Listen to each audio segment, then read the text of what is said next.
In today's video, we're going to be looking at your living expenses. It's important to note that this is still part of the 50% needs category. You can get more information on what that exactly means in my previous video here on how to manage your money more efficiently. Welcome back to the How to Save series, looking at the top money saving tips that allow you to reduce your expenses. Mitchell here from Study Wealth, documenting our journey to success.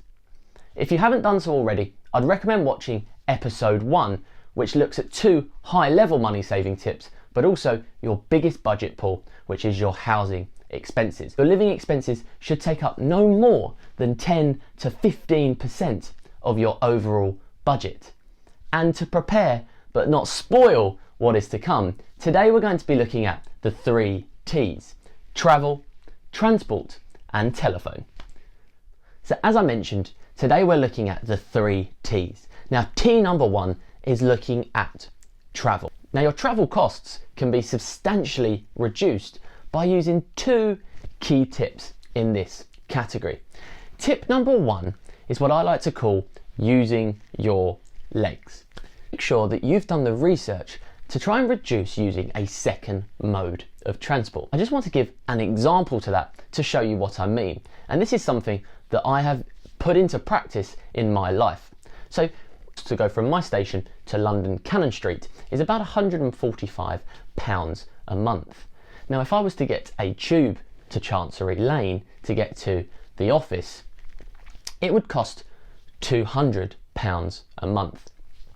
If I get the train to London and walk from Cannon Street or Blackfriars to Chancery Lane, then I actually reduce that cost by about £60 a month.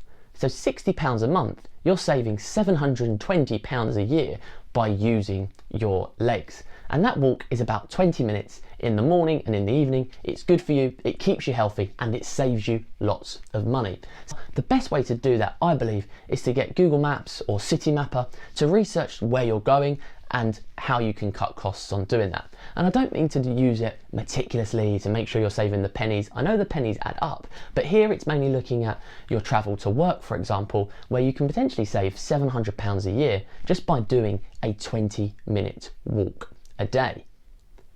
Now, the travel tip number 2 is to utilize your work benefit schemes.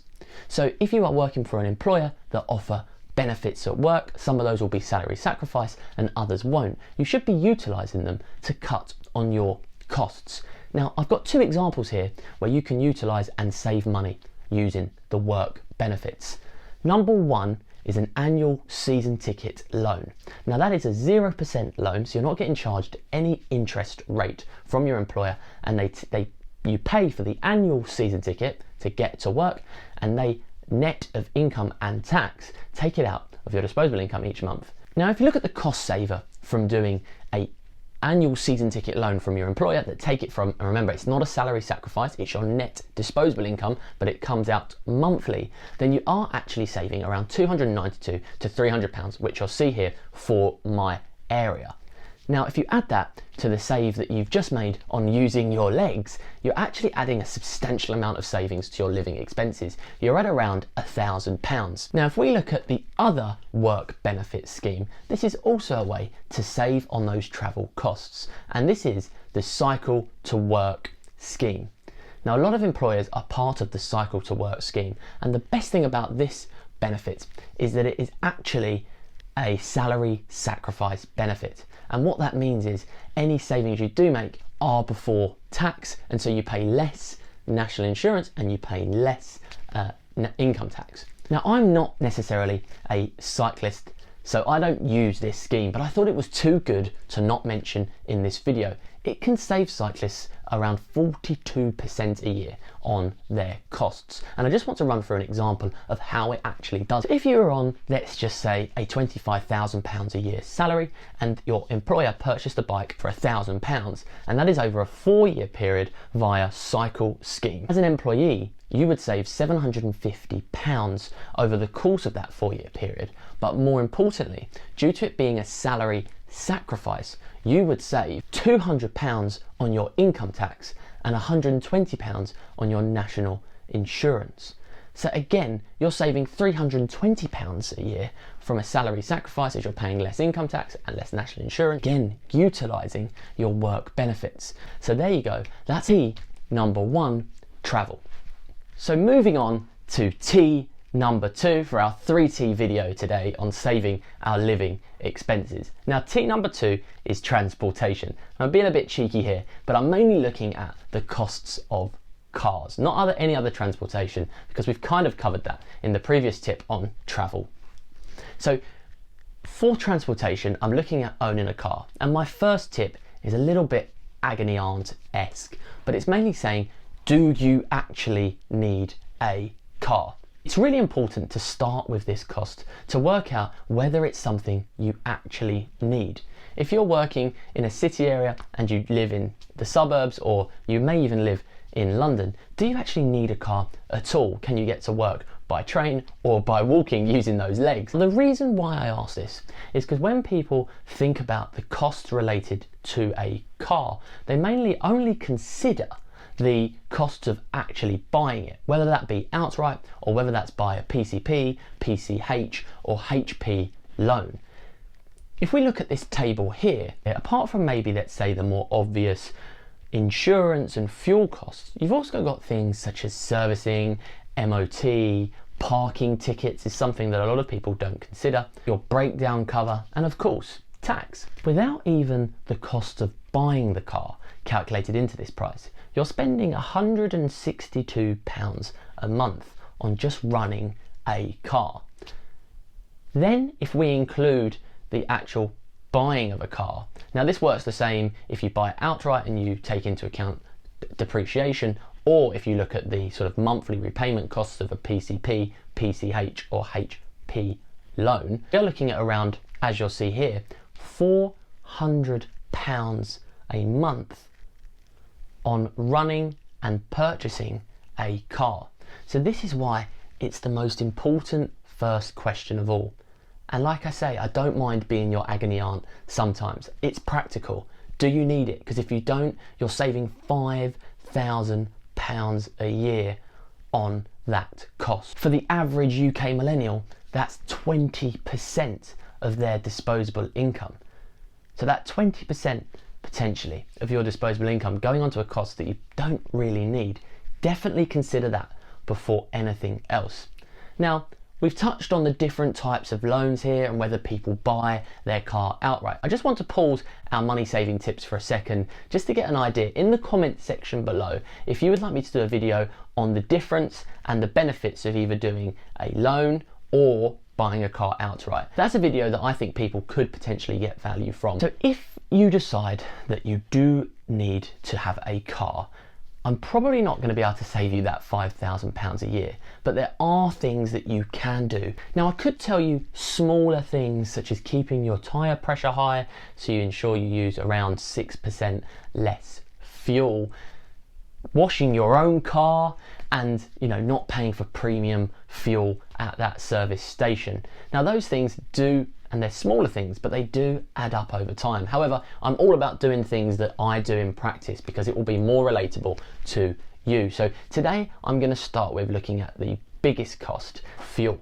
Now you can save on your fuel costs by using a really cool piece of technology called petrolprices.com. Now you can put in your postcode and your area code, as you'll see what I'm looking at here, and it will tell you the cheapest fuel in your area. Now, as you can see here, for me, that is a supermarket, and it's Tesco in this instance, supermarket service station. Now, if you combine filling up at a supermarket, which is usually a cheaper way to get petrol, with utilising the bonus schemes, the loyalty cards, and occasional bonus offers, you can save a substantial amount of money on your fuel cost. Now, you just need to be careful here because there is an opportunity cost and potentially a false economy from travelling to get fuel. So it's important to use petrolprices.com, combine it with a journey that you're doing anyway, or most importantly, stay local and use a supermarket. Combine where you buy your fuel, which is the cheapest place, Tesco, with where you buy your food shop. And I'm going to cover how you do a cheaper food shop in a later video in the How to Save series. But if you combine where you do your food shop with where you do your fuel buying, you're using the same loyalty card, so the points that you get accumulate quicker. Now, as with any loyalty card, it just seems a mission to actually get any money from it. If you do that, then it does actually accumulate quicker than you expect. £300 spent in Tesco's, for example, gets you about £1.50 worth of vouchers. This sounds quite a small amount of money, I do understand that, but actually if you do your food shop there as well, you do get a surprising sort of accumulation over time of that. And also the club card does have sometimes some bonus sort of offers, as say where you get 10p off per litre if you spend a certain amount of money in store. So it's a good way to use one supermarket to get your fuel and your shop, so you can utilise all of those loyalty schemes, and supermarket petrol is usually cheaper anyway. Using petrolprices.com and by shopping at Tesco with the club card using the loyalty, points accumulation and bonus offers, you can save actually up to £200 to £300 a year, depending on the fuel type of your car, whether it's petrol, diesel, or God forbid, it may even be electric nowadays anyway. So what are you even talking about fuel for, Mitchell?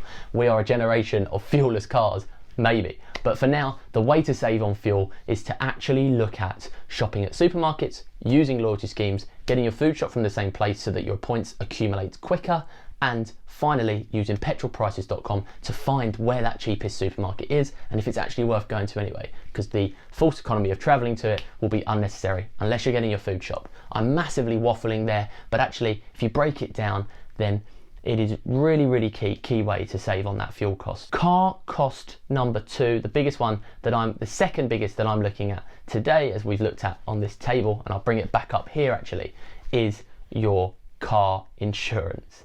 Car insurance is one of those really painful processes that you have to go to when that renewal date is due. So I'm going to look at a few things as to how you can save on those insurance costs. Now, saving on your insurance costs combines two parts from my previous video in the How to Save series. This is looking at loyalty punishes and also making sure you have the correct coverage. Now, this is very similar to your home insurance. It's very important to make sure that you have the correct coverage. Insurance companies, understandably, if you are not insured correctly, will not pay out for any claim that you have, making you liable for a large amount of money. Now, that would cost you more than any of these money saving tips. So always make sure that you have the correct coverage with your car insurance. Again, with car insurance, and if you're a person that does this already to try and get cheaper quotes, it's a bit of a game. So there's small things, just like there are with your car costs, like tyre pressure. You can change your job description a few times to see if you can get a bit of money off. You can add your mum or your dad. So those are the things you can do to potentially save. However, I honestly believe that the biggest way for our generation, the audience watching this, the millennial generation, that we can save on our insurance costs is by looking at telematics and black box insurance. So this was a big saver for me. And as you can see here, up to the age of 25, on average, it's a £600 saving from that insurance premium. That's a considerable amount of money just for having a black box policy. Now, I will actually link a document below that talks about the black box policy in more detail. It's a bit boring talking about what it means, but in a sense it's driving sensibly, driving within time curfews, as examples of some of the things that it can include. Now, there's different types of it, plug and play and having it all year, and your premiums getting calculated after a 3-month period. I'll link all that information below. But what I want to talk about, which actually when I looked online, no one is talking about, is how the black box policy doesn't necessarily have to affect how you drive. Now, it's important to really emphasize the point here that driving safe is essential. I'm not trying to encourage people not to drive safe, but actually I felt like at times when I was using my black box policy, when I was earlier on in my driving, that I was driving so safe, so conscious of getting a bad score, that sometimes I'd be getting people tooting and saying, why are you driving so slow? Especially on a motorway, if you need to speed up to go round people or you need to brake sharply, I just felt more conscious and my driving became worse. So what it's really important, and no one's talking about this, is that when you pay for your black box premium, you are paying for your policy up front. So if you do that, you don't do the monthly repayments, you pay for your policy up front, you're not paying for, one, great, you're saving money, you're not paying on a high interest loan, which insurance does do if you do have to pay it monthly. 2, if you're paying for your premium up front, then actually all that's going to happen is that your score at the end of the year, after that year of driving, is going to determine your renewal price. Now, as we know, renewal price of insurance premiums, loyalty punishes, is always higher anyway. So when no one's talking about it, what I found for me, and again, this is my experience, it may not be the same now, is that I would do one black box policy for 1 year. I would drive how I wanted to drive, not within the curfews. If I needed to brake, if I needed to go a little bit faster to go around, still safe, but not using the really strict restrictions that they had on me on that policy. I was actually able to then, at the end of that year, after driving however I wanted, at whatever time I wanted, to go and find another black box policy insurance premium that was lower than, say, the renewal price anyway. Now, even if I drove really, really well, I still felt like the renewal price was higher than me shopping around anyway. So the big lesson here is that don't be deterred necessarily by the black box policy, because 1, it acts as a tracker, so it reduces your premium anyway. You can find your car if it gets stolen, and also I emphasize, you should drive safe, but you don't have to stick to the strict restrictions of that black box. That's what worked for me, and I hope that helps you. Okay, thanks for sticking around. If you're getting value from this video, please don't forget to press that like button and to subscribe to my channel. This is a series of videos called the How To series. It's looking at our housing expenses, living expenses, food and toiletry costs, and it's also going to look at then how we actually deal with our savings pot at the end. So do stick around for this series of videos. Now we're on to T number 3. Bit of suspense, of course, you've remembered, it's the telephone. So we want to look at how we can save on our telephone costs. Really interesting fact here. In 1996, 16% of households had a mobile phone. If you could guess, what number do you think it is now? 96% of households now have a mobile phone in the UK. So it's understandable why we need to now look at saving on that costs. In the UK, the average monthly cost of a mobile phone, including the contract and the phone, is about £45.60 or £46 a month. How can we as millennials save on that cost to ensure that we aren't spending unnecessary amounts on a mobile phone? Again, as with all of these T's, as with travel, as with transport, and as with telephone, you can do small things to save money, and that's the same here. Make sure you shop around. Know what level of data you need, and if you're in Wi-Fi areas all the time, such as me now with work has Wi-Fi, home has Wi-Fi, do I actually need that much data? Probably less so than I did before I was working and I was traveling. So there's things to note. And again, it's going to feature here as well, loyalty punishes, so make sure that you switch providers where necessary. As I mentioned, I want to talk about how I saved, because it's going to be more relatable to you, because I've actually done it and I feel passionate about it. So where I saved the most amount of money on my mobile phone cost is by using the Apple iPhone payment scheme and O2 family. I'm going to talk you through those two things because it helped me. So I had an old iPhone 7 Plus and I needed to upgrade my phone, and it's best to talk you through when I had to do that, because you can really then see how I saved. So I had my iPhone 7 Plus, it was in good condition and I wanted to trade it in.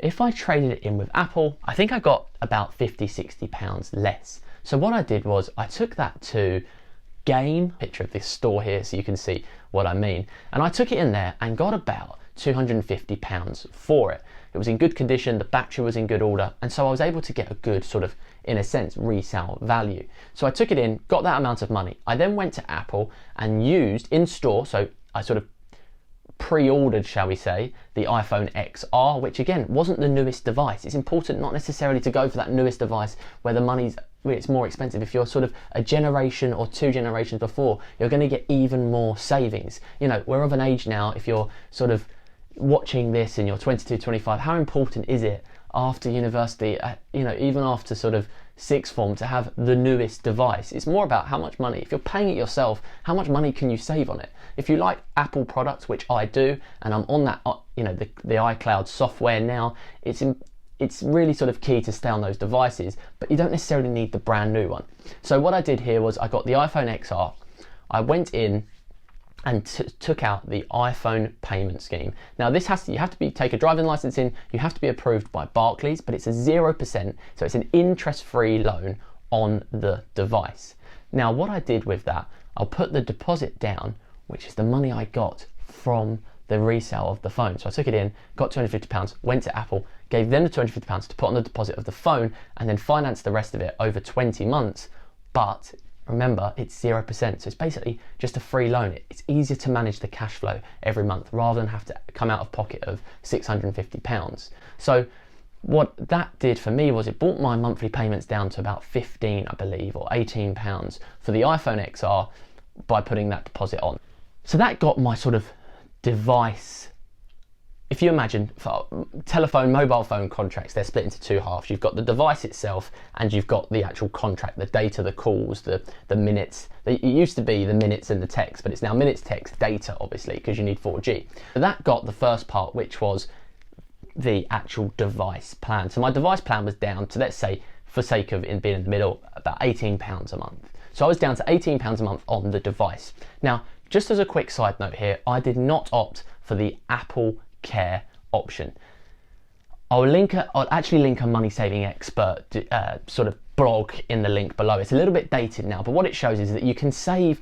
The Apple Care product doesn't cover for things like theft. It's £119, and you can get better policies, better sort of things covered for your phone for a cheaper amount of money, about £70. So you're saving about sort of £30 just by not doing Apple Care. So that's something to note, is that I did not do the Apple Care option and Apple Upgrade option as well, which allows you to sort of upgrade after 12 months. Now the biggest reason for that is because you don't get the resale value of the phone, which I think is great to use for the deposit of the next older, not new but slightly older phone that you buy from Apple directly. So without that resale value, you're sort of just locked in, constantly paying the monthly installments, and you're not getting any value for your old phone. Now I want to look at the second part, which is your contract. It's looking at your text, your minutes, and your data. Now I was quite fortunate here, but again, I think it's useful to shop around. That's the biggest way you can save. On SIM-only deals, I'll link, again, great money saving expert blog post that's continuously updated on the best deals, SIM-only deals currently that exist. Here I saved on doing the O2 family. So the O2 family is for every extra device you have other than the lead device, you get 10% off of that airtime bill. So if, for example, you are the lead device, you have to be of the same billing address. The lead device and all the other devices have to have the same billing address. But let's say, for example, that you have 4 devices in your household, or for the billing address that you're paying with, you have 4 devices. The 4th person will get 40% off their bill. Now, that was great because I was able to utilize that and actually then get about my SIM-only deal for less than £20. So I was looking at about £34 for my total cost for my contract and my device plan. So that came to about £10 to £12 less than the UK average, saving me about £140 a year on my mobile phone contract. When it comes to actually saving on phone insurance, saving on iCloud storage, there actually isn't really a way. The storage you need on iCloud is the storage you need depending on how many pictures you take.